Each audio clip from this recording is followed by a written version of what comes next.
এই কৃষ্ণ মা, তো তুমি আজকে ইঁচড় দিয়ে কি বানাচ্ছ? আমি আজকে হিঁচড়ের চিল্লি বানাবো। আমি হিঁচড় কেটে নিয়েছি ছোটো ছোটো করে। এরপরে আমি কর্নফ্লাওয়ার দিয়ে দেবো। এতে কর্নফ্লাওয়ার দিয়ে দেবো 1 বাটি, ময়দা দিয়ে দেবো 1/2 বাটি, লবণ দিয়ে দেবো পরিমাণ, অল্প হিং দিয়ে দেবো, 1 ছিপি সয়া সস দিয়ে দেবো,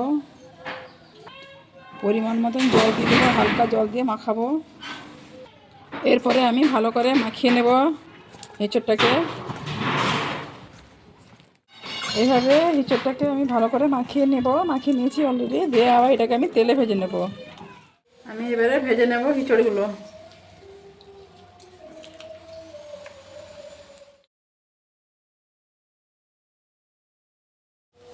আস্তে জালে আমি এগুলো সবকটা ভেজে নেব, যাতে কাঁচা না থাকে ভিতরে। ভালো করে আমি এগুলো ভেজে নেব। প্রথমে কাঁচা লঙ্কা দিয়ে দিলাম। এবারে আমি সামান্য হিং দিয়ে দেবো, সামান্য একটু আদা বাটা দিয়ে দেবো। আদাটাকে ভালো করে ভেজে নেব।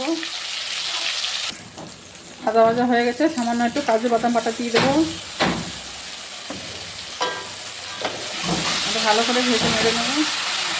তারপরে একটু টমাটো দিয়ে দেবো, সামান্য টমাটো গ্রাইন্ড করে রেখেছিলাম, অল্প দিয়ে দেবো। ওটাকে ভালো করে ভেজে নেব। তারপর টমাটো কেচাপ দিয়ে দেবো সামান্য, ভালো করে নাড়িয়ে নেব।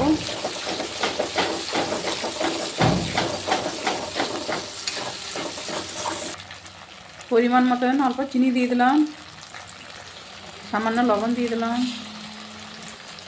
সামান্য কস্তুরি মিষ্টি দিয়ে দেবো,